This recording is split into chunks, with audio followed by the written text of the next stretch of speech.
Hello everyone and welcome to another episode of T&D&D. Today, while looking for topics to do for this video, was checking out our podcast playlist, and it turns out we've done 14 bloody episodes and this is the 15th, which is crazy. I did not realize time advanced that fast, but here we are.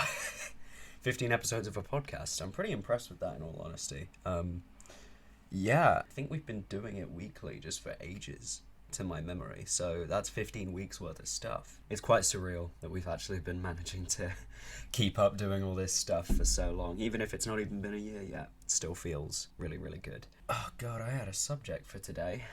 I had it in my noggin. Yes, that's the subject. It's came to me. I apologize.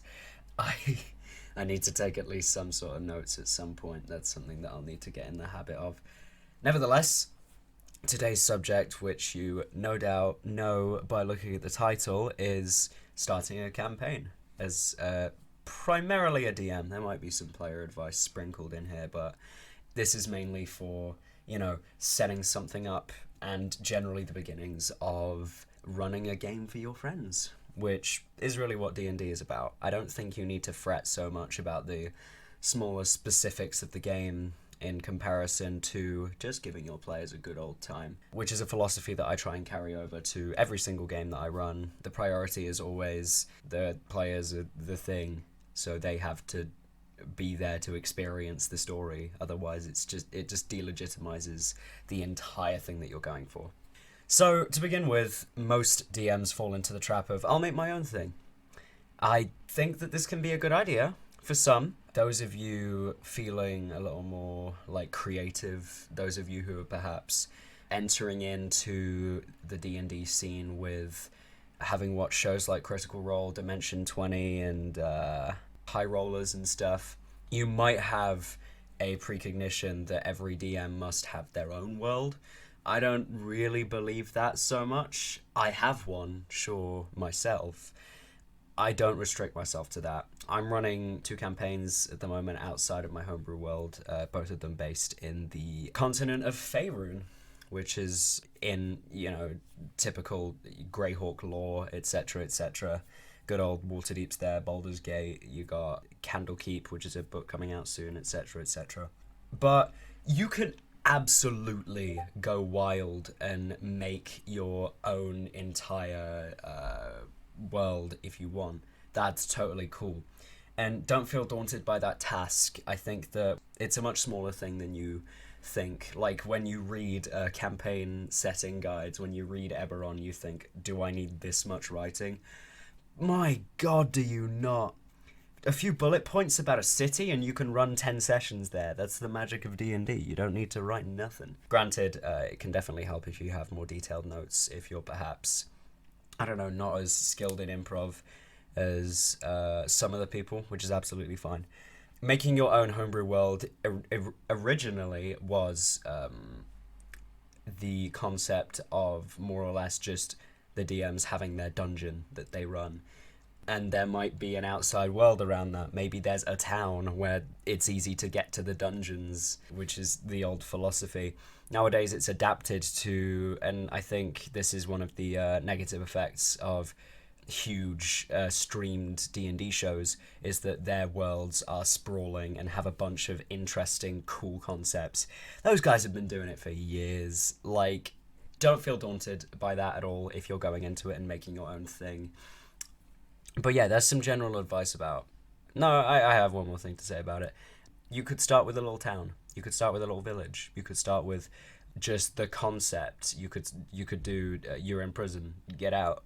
And then, that can cover a session depending on how much you put in there, etc., etc. And I think that's a really entertaining start to a campaign.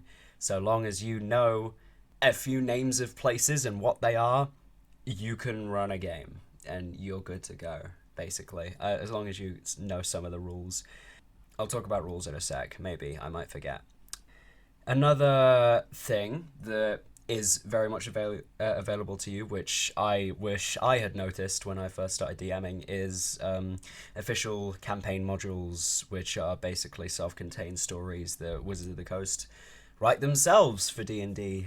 They are very fleshed out in terms of the whole adventure. Typically, they'll take you, like, the average one will probably carry you from 5 to 10 levels, depending on how they've written it. And that's good to me. That's good to me. I don't think the party should really... Don't feel like you need to go all the way to level 20 with your planning. I tried and failed miserably when I just stopped caring about my story that I'd made. And that can happen. The modules do a good job of making sure that the story is self-contained, but somewhat vague enough so that you can improve on it. There are definitely a lot of elements kept hidden in modules and the like for players and DMs to figure out together. So it can be a fun journey for the DM to run this as well, because they will learn along the way. So Rich, for example, has basically just started, or at least is starting, I'm not sure if he has yet, but is going to be doing a new campaign. And he asked me for advice, which I think was a very good idea. The only thing that you should ask me a person advice on is running a D&D game, because I'm okay at that, and maybe being a player in one. So I appreciated him coming to me and trusting me with that sort of guidance. I first said, check out a module. That is one of my biggest tips. You don't have to run a module. Just look at how it's formatted and how the adventures kind of look and how information is presented to the DM and how handouts are presented to the players and the like, so that they can get a gist for kind of how something could and maybe will eventually for them be structured. I simply put forward Dragon Heist as an example for a campaign to look over, because it's very simple in the way it presents itself. It's probably my favorite module for a new DM to run, since the story is so self-contained in an easy-to-manage environment, which is Waterdeep. A very, very expanded on and very cool city, in my opinion. I love Waterdeep. It's brilliant. It's so good. In any case, he is now going to be running a Dragon Heist game. I have a whole series about Dragon Heist that you can go check out elsewhere that I'm pretty proud of. So there's some advice on there about how to run that particular campaign if you're interested. But yeah, I look over a module in any sort of way. The DMG has a lot of helpful advice about keeping momentum going, perhaps making your own stuff as well in there. It has guides on how to make a pantheon, how to make a city, town, village, dungeon. It gives you a few sample maps to work with. Oh my god, I've been using the hell out of this because I am making a mega dungeon that I'm going to be running at some point. And oh my god, that random dungeon appendix gives me so much to work with. Like, there's charts for you to roll D20s, D12s, D6s, D100s on, and you can roll it. And, 62. This room is going to be a torture chamber. Okay, that has, it has 3 exits, and also there's a crack in the roof. And that's so useful to me. When you're rolling on a chart like that, though, if you roll and you think, I don't like that, you can just pick another one on the list or re-roll, because believe it or not, no one else is looking. Maybe they are, who knows, but you can switch whatever you want around when you're making your own stuff. It gives you some advice on a lot of different components to running a game that you don't need to really focus on. If you want a plot line based around a god or a few gods, then making or looking up a few gods might be useful. Yeah, don't feel like you need to use everything in the DMG.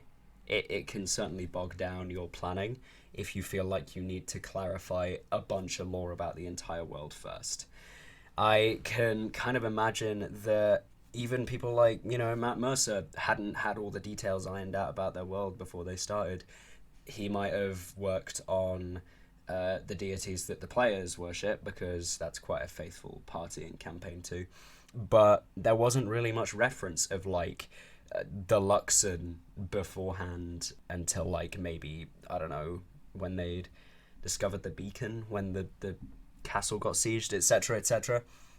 But yeah, like, you really don't need to iron out every fine detail, because in the end, your players probably don't care. I'm gonna be real with you. They probably don't care about the monetary value of salt in your town. And if you feel more comfortable running a town, if you know where the trade routes are and who's ruling and the intricacies of the political, like, alliances between them, that's perfectly fine. Go for that. I just don't really think that you need to be fully taken over by this. Make sure that, you know, if players ask something, you know what it is instantly because you can check your notes. I'm pretty similar. My players can sometimes ask some really weird stuff and I'll be like, in my head. But to them, I will instantly say the first thing that comes to my head, which can sometimes be very bad. Sometimes it's been amazing. Like one time a guard came in to go check on them. It wasn't really like a thing in the module or anything of Dragon Heist, but one came in just to check their mana, see if everything was all right, and then they were like, what does this guy look like? Because I was doing a funny voice for them, and then I described that they had like a cleft lip and some acne, and they were a bit short and pudgy, and then everyone loved him. Shout outs to Jeremiah, my boy, who I also improvised. Normally most of the names that I improvise are some variants of like, that's kind of what most of them sound like. At one point there was like, what's the name of this mind player? And I'm like, Nuila. And that's the name of them now, Nuila. Which at the time was not as clear because I just made a sound with my mouth and people just believed it. Yeah, nevertheless, again, no details required. So you know what you want to run now, let's say. You've at least read through a few modules and you're like, oh, okay, I can structure it like this or like this. I can maybe, and you're thinking, now what do I want my players to experience? What's the end goal with this? What sort of campaign am I running? This question doesn't have to be answered initially. You can just think of some cool ideas that you would perhaps like for your first few sessions, and then maybe slowly tie that into a main narrative when you start figuring out the bigger picture of this story you want to tell. I started my first campaign with a simple, there are bandits raiding this village and it's not good. The furbolgs in the forest nearby are unhappy. The wood elves in the other forest nearby are not happy. And that gave me enough to work with for a few sessions where I could say, like, hey, there's bandits attacking this random guy's hut in the forest. Go save him. Or, like, there was a time where they were fighting on the streets and that got the guard involved and that kind of brought them into the bigger picture, which I had then at that point kind of decided, I think that they're probably some weird cultist disciples of some dead wizard who they're trying to revive, who was quote-unquote wronged by the world, where in fact this wizard was very bad, and etc., etc. And it slowly built from there. They adventured off into a rather large, beautiful city, where they had gathered some more information and learned more about the individual people that were working for them. And that's kind of where I got one of my first ideas for a DM technique to get players going. It was mentioned in another podcast episode, I can't remember which one, but Ryan had commented on something that he liked about the first campaign that I ran, which was there was the generals, quote unquote, of the evil guy, who it always kept them going because they knew that there was someone that they were supposed to hunt down, which is something that I subconsciously did because I just kind of wanted to make a bunch of cool guys for the party to fight, and then realized, oh, they're like quite high up dudes and they're like commanding people. That's totally like general material. So it kind of gave them a lot more incentive than I'd originally thought, beyond just, I want this rogue to have +3 daggers. That would be cool. That ended up with our Kensei monk having +3 daggers, and because weapons also scale with the martial arts die at that point, they were dealing D8 dagger damage and it was +3. That was brilliant, absolutely brilliant. So when you've got your idea of what you want to do, whether it's large or simple, it doesn't really matter in the long run. You have maybe an encounter or two, you have a few NPCs that the party might be able to talk to, you have a small exploration segment that you like. That's all you need, in my opinion. If players veer off the path, sure. You, as a first-time DM, can, if you are feeling daunted and confused by the task of suddenly having to make up an entire session because your players randomly decided to go a different way, you can try and nicely talk to them out of the game for a moment to say, hey guys, I really don't have anything for that, and like I can't think of anything for it right now, So yeah, could you guys like don't like tell them, I don't think. Just say, hey, the game quality might drastically decrease if you go that direction, because you sometimes like not everyone's good at improv, not everyone's good at making stuff up. So you could definitely talk to your players at the start and say, hi, I'm a new DM. I don't fully know what I'm doing. Can you guys please go along with what I'm trying so that I can learn with you guys? If you guys like stick to the path as well, we should all be good. And yeah, that's brilliant. And unless in the future you're running a specific sort of campaign, I like if you've been DMing for like a year, I don't think that that's something that should worry you as much. You might have either thought of something for that area beforehand or got decent enough at the skill so that you could maybe think of something up and go with it. Granted, some situations are a bit harder to adapt around.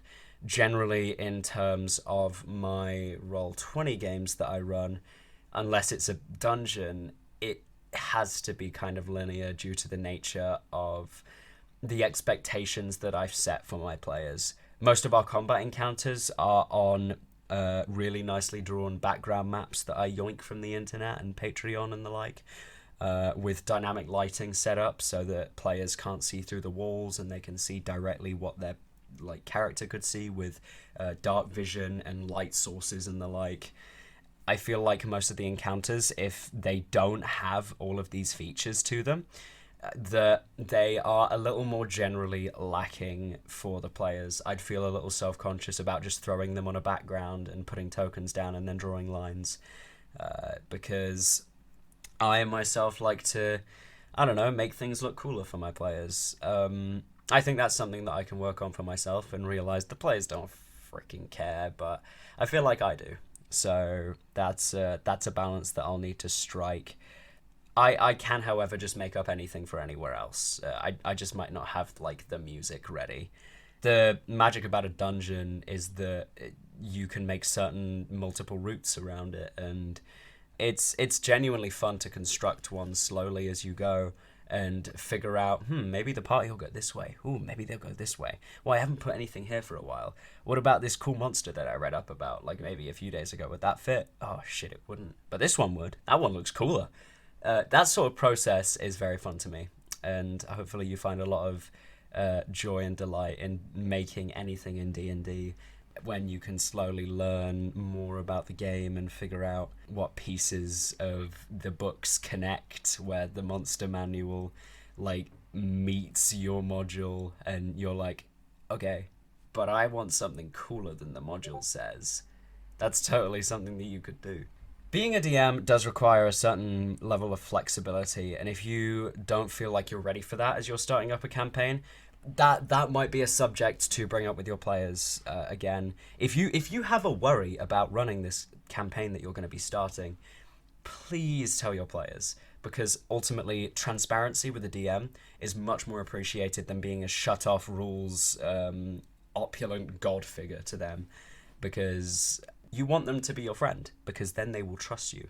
When you roll behind the screen, they won't doubt when you say that you got a natural 20. They shouldn't. If they are, then you have admittedly fucked up. Being very transparent with your players and admitting your flaws as a DM can greatly help improve the experience as you go on.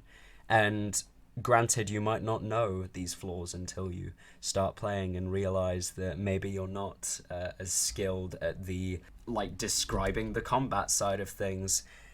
I think an interesting way to maybe solve this particular issue, and you could think about other ways to solve the issue, is if you're not great at the descriptions, let the players describe what they're doing specifically. Mention that, oh, you've done a large amount of damage to this creature. What does this sort of look like as you do it with your greatsword? Then it gives them the room to say how they're gonna like slice into the center of their chest and push the blade in and then rip it out for a moment, as that's as far as their strength could take them into the body before they plunge it back out. You could also mention that wasn't that big of a hit, but like, how do you hit it nonetheless? And they could be like, I don't know, I like stab its pinky toe. That's like because I rolled minimum damage. That can definitely lead to some fun moments. Other stuff as well.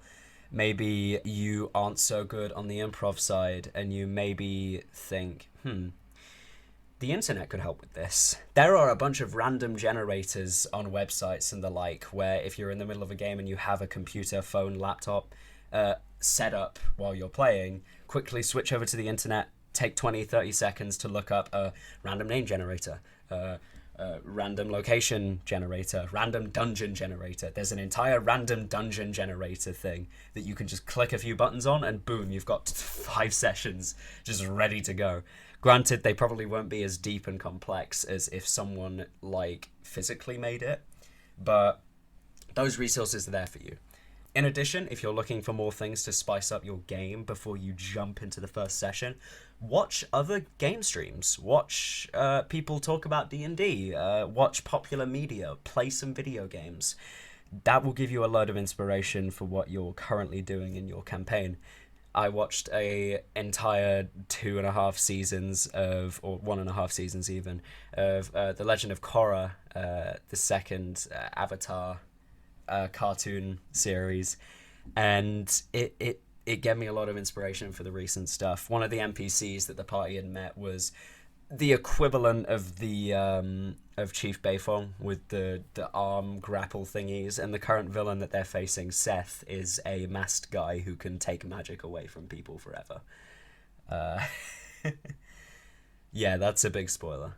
For the people listening who listened to my freaking dungeon podcast my players did, where I spoiled a bunch of the dungeon, and they were like, ooh, I can get a cool mount, I'm excited for that, I get a cool saddle, and I'm like, nope, you don't anymore. I've still kept it in there, maybe. It depends if they find it. I've put it pretty far away. I actually moved the location since I talked about it last to throw them off. So fingers crossed that all goes down well. I genuinely really enjoyed running my first ever session. The players had an absolute blast. I had an absolute blast learning how it worked and the like. And James won't shut up about this, the first session I ever ran, I didn't even know AC really was a thing.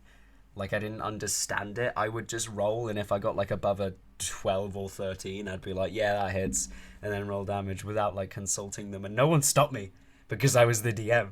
And I was like, why didn't you stop me? And I'm like, I don't know, you look like you know what you were doing. And I'm like, I don't, I just... But yeah, like, it was an absolutely fun time. One guy even came in with a character that I had made them 20 minutes prior, just randomly, that they could play. They played them so well. For like, just a quick lull, like, I gave them a magical drum that they could beat for a while, and if they, like, charged it up, they would, like, deal more force damage if they released it and stuff like that. It was so weird and stupid, but I loved it anyway. It was, I had a lot of fun with that, with those first few sessions of just learning the ropes, testing out how the game worked and the like, learning that you don't roll d20s for stats, and that guy was totally bloody lying that he got like 3 20s and nothing below a 15. Oh boy. Anyway, thank you guys for listening to today. If you want to talk more about this subject and any other subjects, feel free to join the Discord. It's in the description. The link is. I have a Patreon that I still haven't updated. I have a few ideas coming back to me, but none that I feel like I want to like put out yet, or that are developed enough in my mind for me to start writing them down. Hopefully I'll get a creative surge soon enough. Nevertheless, thank you guys for listening, and I hope to catch you in the next one. See ya.